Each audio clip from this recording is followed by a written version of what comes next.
All right, we're ready to start our setup section. And one of the first things we're going to do is we're going to adjust the setup in terms of string height using the coordinator rod. The person who owns the banjo just wants the action lowered just a little bit. And whenever you use a coordinator rod, just think of it in terms of lowering the action just a little bit. And our job is we want to pull the neck back this way just a tiny amount. So the first thing I'm going to do is I'm going to go to my two nuts at the far end and I'm going to loosen them. Okay, so I'm just going to loosen them. Then I'm going to take my little awl, and you can use a nail for this, and I'm going to put it right in the hole that's in the center of the coordinating rod. And I'm just going to take and by hand bring this nut up, and I'm going to move it about that much, not even a half a turn. And I'm going to bring the other nut back.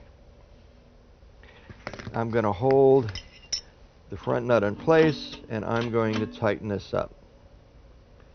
Okay, so that wasn't much of an adjustment, but that's what we're looking for. Now at this point I'm going to take and look at it, and I did lower it a hair, and that's all I was after. So before I go back to the front, I'm going to make sure that these bolts are dead tight. Don't want them to loosen up. And I'm going to go down here, and I have one more bolt down here that I'm going to tighten up just to make sure that it's tight. And for all practical purposes, our neck adjustment is complete. We're not going to be talking about the truss rod adjustment until we get all the strings on the guitar. And here's what I've done. I've gone ahead and I've put two strings on the guitar. I've put the fourth string and I put the first string. We have left the second, the third, and the fifth string out. And our project right now is we want to put ourselves in a position to place the bridge in the best possible position to set the intonation for the entire banjo. In order to do that, we need to know what the scale is. And for any stringed instrument with frets, what you do is you take and measure from the face of the nut. So I'm going to go right here to the face of the nut, and I'm going to measure to the center of the 12th fret. Now, I'm going to use millimeters because millimeters is like dead center, and I'm looking at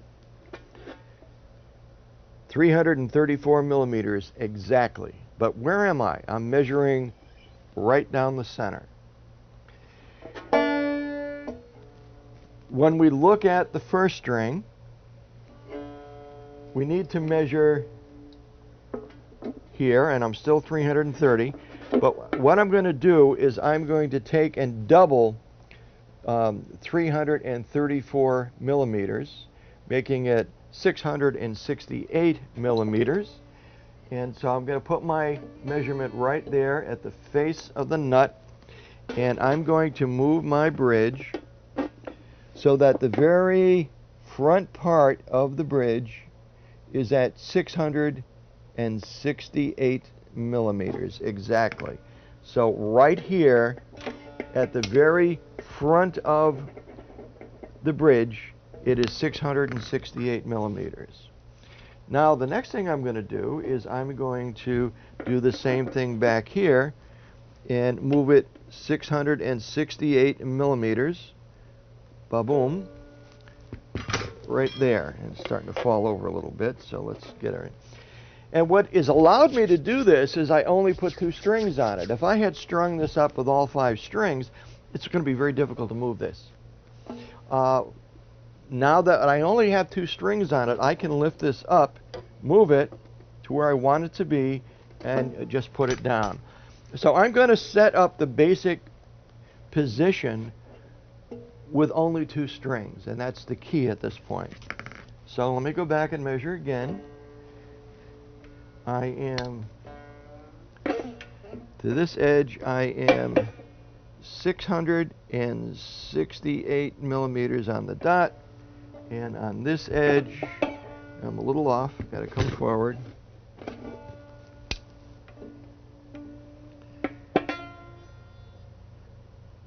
I'm right there, 668 millimeters. So the bridge position is we take our half of our scale, and that's going to be from the front of the nut to the center of the 12th fret, not the edge, but the center, because that's where the string is keying off when we depress it. And I take that measurement, I double it, and then I measure from the nut to the leading edge of the bridge, and that is where that is our starting point for checking the intonation. And at this point, the bridge is fairly square across. We're 668 millimeters. And I'm going to take and I'm going to turn my electronic tuner on, plop it up there, and I'm going to get my pick. And I'm going to tune the first string to D, 440 megahertz. And we're right there. We're right at D. And I'm going to tune the fourth string to D also. That's what it's tuned to.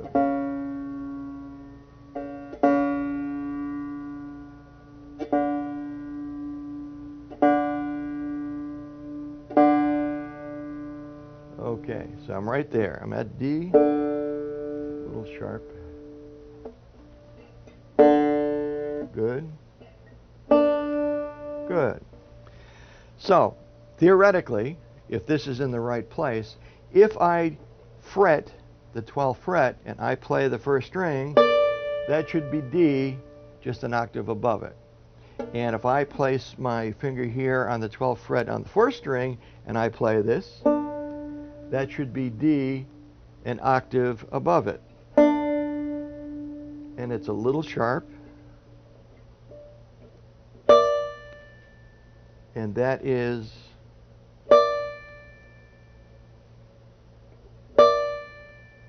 flat. So, let's think about this.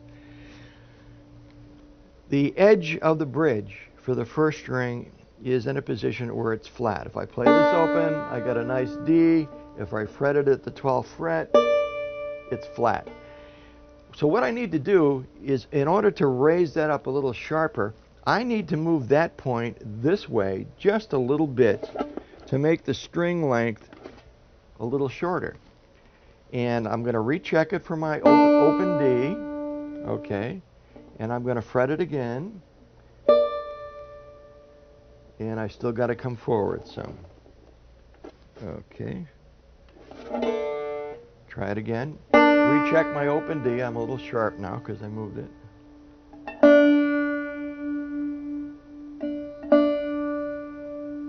Good. And I'm going to check my D.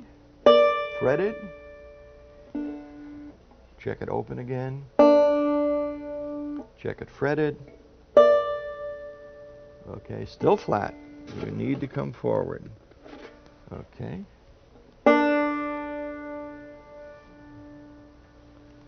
Check it fretted.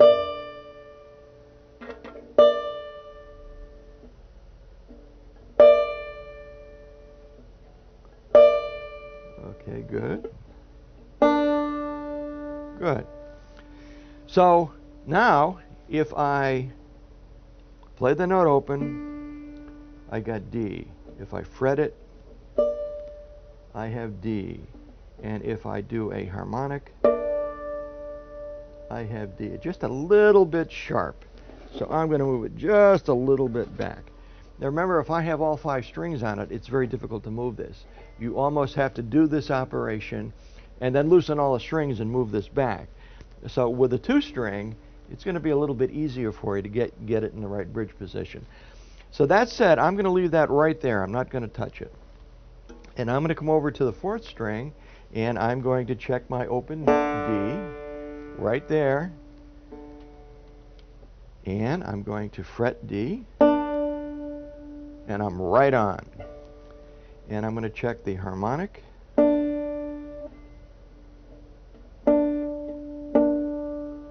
And I'm right on. Let me check it again. I'm right on. I'm right on. Okay. Let's go back and check the first string. I'm right on. I'm right on. Harmonic is on. Okay. That is where the bridge is going to be. Now, if we look at the bridge, first thing you're going to notice is that it's not straight.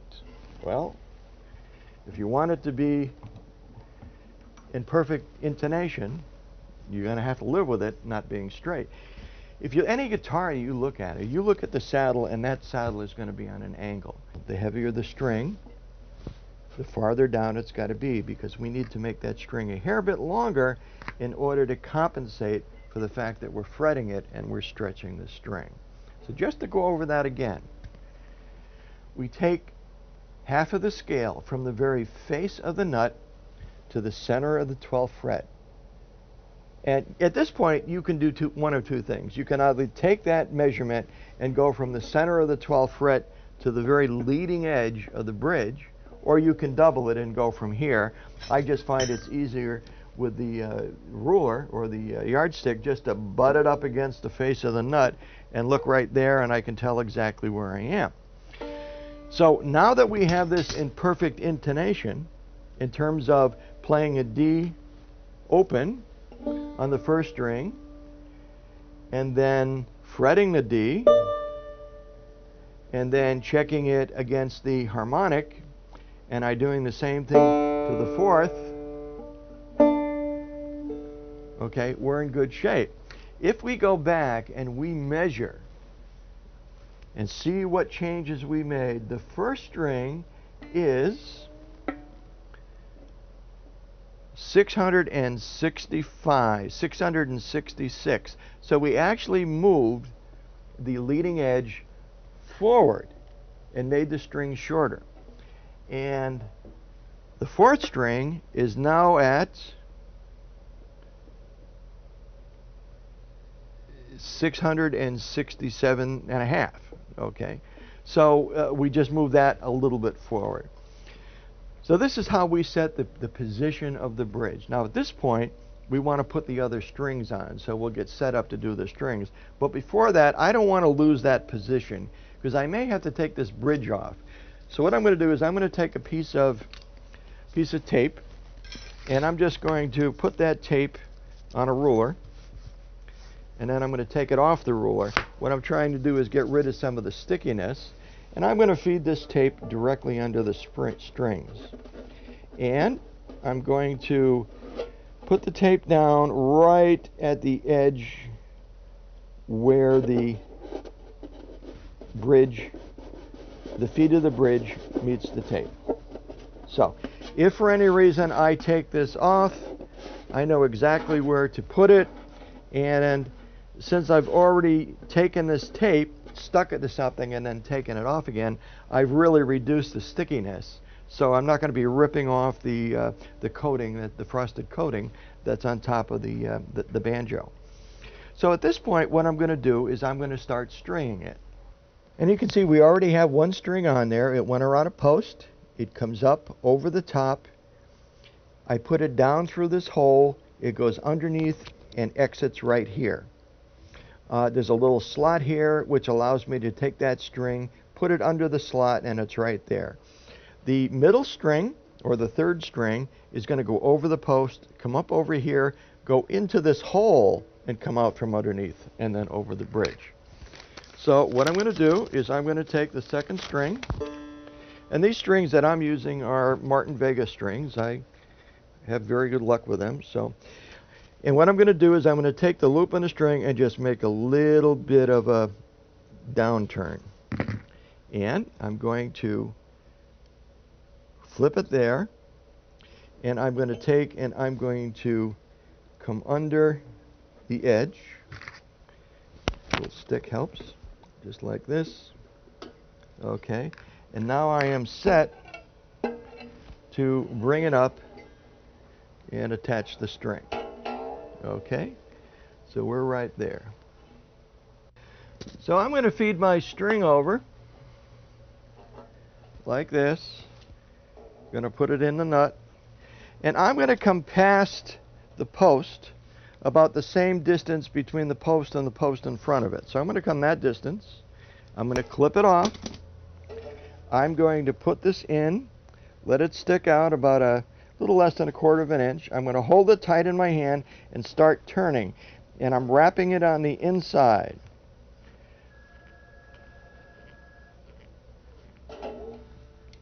Just like this. So I'm just going to wind this right up here. You get her moderately tight. There we go. There's one string, and let's grab the third string. And the third string is the one on a banjo that gives you the most intonation problems. So we'll be dealing with that in a moment as soon as I get it up. So I'm going to make a little bit of a bend down. Now the third string, we also are going to have to take this and we're going to run this through the hole. I'm going to bend it out a little bit to get it so it don't stick into the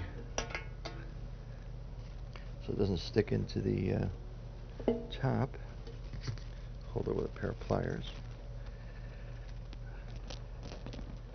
One of those things you need 3 hands. So we're going to put this in. And gonna grab it and pull it up. There we are. Pull it through. I've already bent the loop down. So I'm going to put this on the center post and just pull it through. There we are. Okay. Put it in the bridge. And we're going to bring it over. I'm going to go that distance between the 2 pegs farther. Snip it off. Stick her in. And just tighten her up. Now there are a million people in the world who go through a lot of gymnastics to figure out ways to actually tie knots or weave it in and out of this post on a banjo, supposedly to keep it from slipping. Yet the way you just saw me do it, I've done for years and years and never had a problem. I mean, once you get a nice wind around the post and you tighten it up, she'll be fine. She won't slip. And also, your luthier is going to love you because you have no idea how difficult it is to take a string that's been wound in and out of the post or not tied in it, and it's been that way for 5 years, and now you got to undo it to get new strings on. It's a pain in the neck. So we've got our major strings on, and the last string we're going to put on is going to be the 5th string. And the 5th string, we're not going to worry about intonation. And the reason we're not going to worry about intonation is because unless you play or fret the 5th string, it's an open string, so we don't really have to worry about it. We just have to make sure that it's tuned properly. So, you know, in view of the intonation, I'm not going to worry about that. I'm just worried about the 4 main strings that we actually fret with. So for the moment, I'm going to leave the 5th string off. And I'm going to take my pick, and I'm going to put my tuner on, and we're going to take a listen and see what we got. So let's go back and check our 1st string, and a little lower.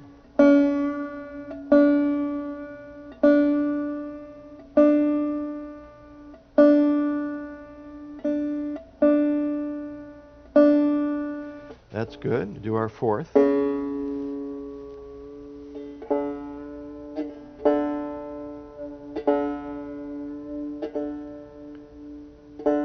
Good. Now we're going to do 2nd, going for B.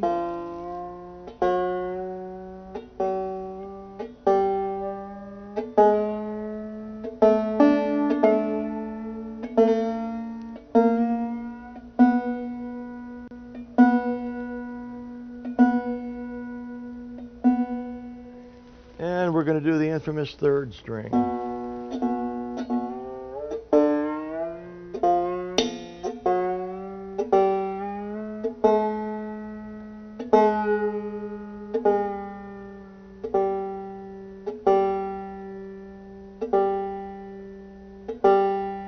Okay. Now let's double check. Got our D.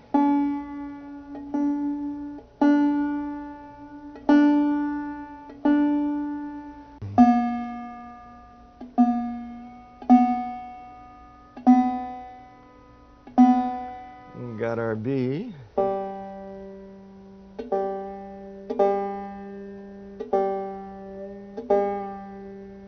Got our G.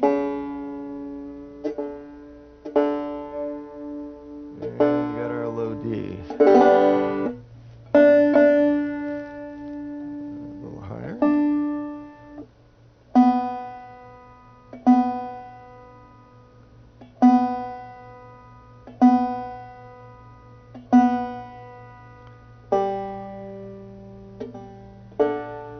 Okay. So let's check our D. Still there. And check our low D. Still there. Well, let's check our second string. It's sharp. And let's check our third string. Sharper yet. Okay. So in order to really get this bridge where we're going to really set the intonation, we have a problem now that the second string, the intonation is sharp. Okay. And the third string, the intonation is sharp there. Fourth string is okay, and that's okay. So you can buy compensated bridges. You can buy bridges that sort of have a stair-step effect, and they're pretty good. They work okay. You can buy bridges where just the center string is compensated. It's just drilled back a little bit. Or if you're like some guitar players, if you're playing clawhammer, you may not actually pick up the fact that the note that you fretted is a little bit out of tune because you're just playing so many strings at one time. If you're playing any kind of melodic melody on a banjo, you will pick up the fact that it's out of tune. So if I play the second fret on the second string, okay, that's a C sharp, and I'm going to pick that up. And I play the second fret on the third string, okay, that's not an A, but way high A sharp. So I'm going to pick that up when I play melodic terms. So what I want to do is, I want to just slide this bridge back a little bit, not disturbing the tape. And I'm going to go back and I'm going to try my second string again, bring it up to a B. Okay, and now I'm going to fret it. And I'm still a little bit sharp. I'm going to come back some more. Okay. And set it to B again. And fret the B. And I'm right, I'm dead center. So I can look down there and I can say, I would actually have to bring the saddle back that much in order to do the intonation for that particular string. And let's check our third string again.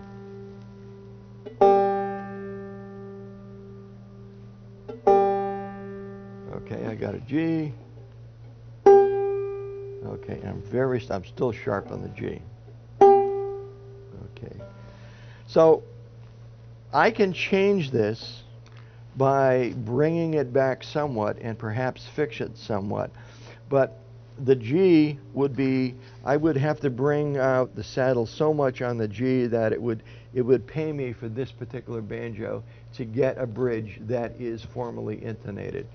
This one is going to require a lot of intonation.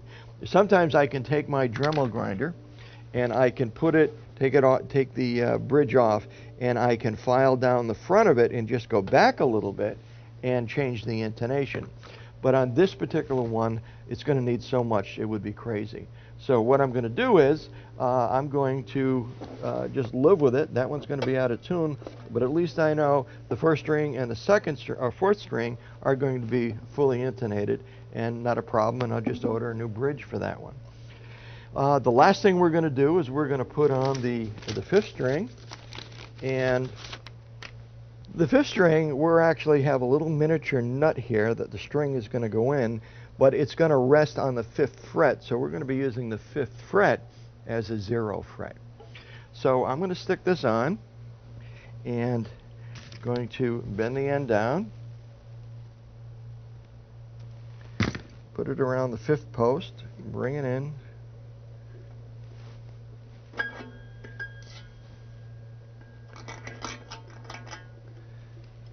I have big clumsy hands, so these fine details can be nerve-wracking.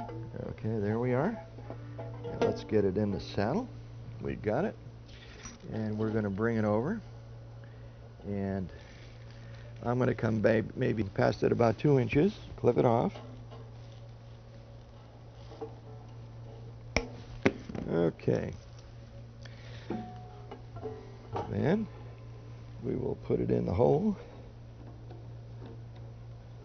and let her rip. It's the initial bend that you want to get it started with. This one's going to give me trouble. Take a pair of needle nose pliers and make a good bend like that. Put it in the hole. Back up a little. And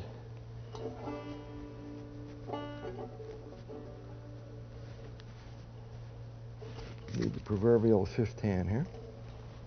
Let's get it in the hole. There we are. Hold it in place.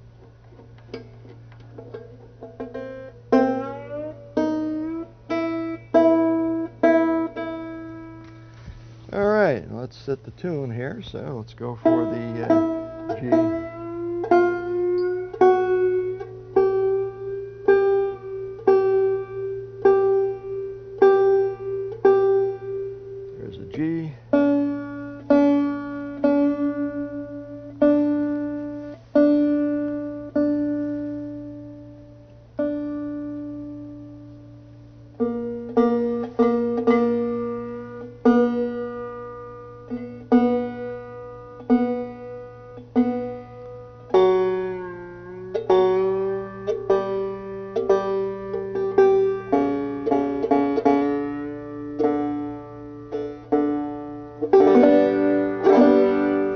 So there we are in terms of tuning.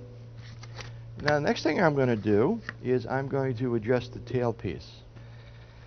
And the tailpiece has got an adjustment knob right here, and as I tighten this in, it's bringing it down. So we're bringing the strings down. So what we're doing is we're increasing the angle over the bridge. This is called a break angle. Whether you're talking about a guitar or you're talking about a banjo, the angle as it goes over the bridge and then down is called the break angle. And the angle really has everything to do with how much pressure or downward pressure we're putting on the bridge. So as I turn this in and my tailpiece goes down or gets lower, I'm actually steepening the angle, and I'm causing more pressure to be on the bridge, which is going to change the tone. As I loosen it, as it comes up, I'm reducing that angle, and that, of course, is going to reduce the tension and then take away from some of the sound. The negative effect, if I bring this down too close to the soundboard by turning this in all the way, I could choke the sound coming from the soundboard, so I don't want to do that. So the best way to set this up is take a little protractor and set it on anywhere between 13 to 15 degrees, which is what I'm going to do right now. All right, there's 15 degrees. and we line it up over that, and I'll actually be able to see the right angle.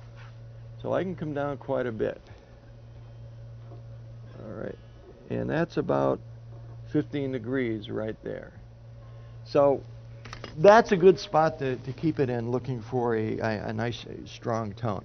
A lot of players will have this piece level. All you're doing is reducing the tension on the bridge, which is going to lessen the impact of the string pressure on the bridge, and then transferring that to the top. So what we've done is we've set up the guitar, or the banjo, pretty much like I think my customer is going to like it. Let's make one more check. All right, now we're going to retune because we have tightened the strings.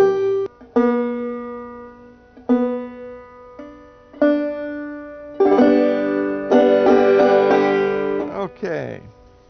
Now, last thing we'll talk about in terms of adjustments is going to be the truss rod adjustment. And the truss rod adjustment is going to be under this cover. And here's where I'll use my little Phillips screw driver to take off the cover. And I already know I'm going to have to adjust this truss rod. Let's get the cover off. All right.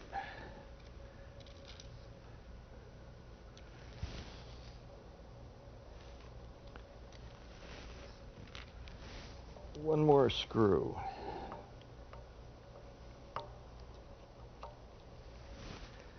And we'll take the cover off. And we'll find ourselves a Allen wrench that's going to go in there. So I've backed this off to what we call a neutral point. And there's about an 1/8 of a turn here, that as I turn it, nothing happens, okay? And if I turn it clockwise, as I look down at the end, I am tightening up the rod. And if I turn it this way, I am loosening the rod. And what I'm going to be looking for is I want to go around to, well, maybe the 5th or 6th fret, and I'm going to hold down the 4th string on the 1st fret, and I'm going to hold down the 4th string on the 12th fret, and I'm looking for a little bit of a gap right here. Okay, now I don't know if this is double acting. Let me see if it is.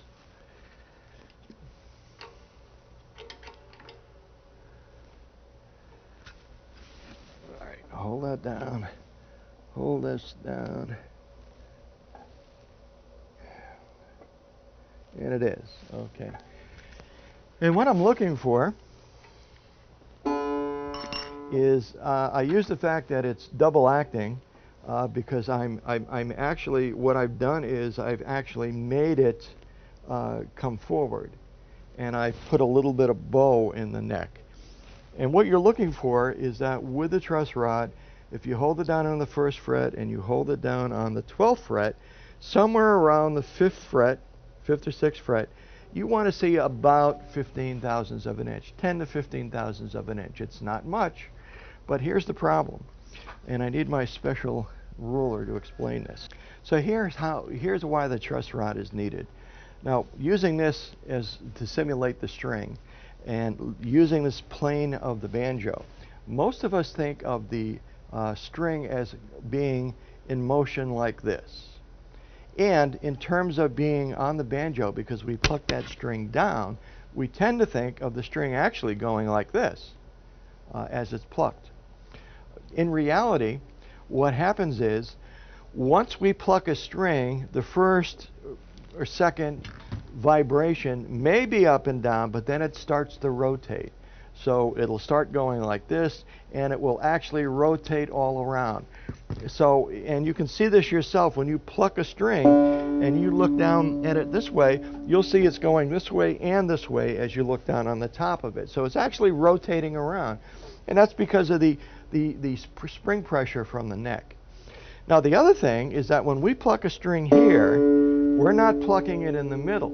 So because we plucked it here, this action being the highest point of the travel of the string is not going to happen in the middle like we imagine. It's actually going to happen here. And what happens is that the string actually goes like this. But the next time it comes around, it goes like this. And it's going, because we plucked it on the end, not in the middle, it goes like this. And this low part is right around the 5th or 6th fret. So what happens is when we pluck it here, if you could measure that here and then measure it out there, we're right around the 5th fret. And this is the same for a guitar, that this is the area where we have to worry about the string hitting because we plucked it.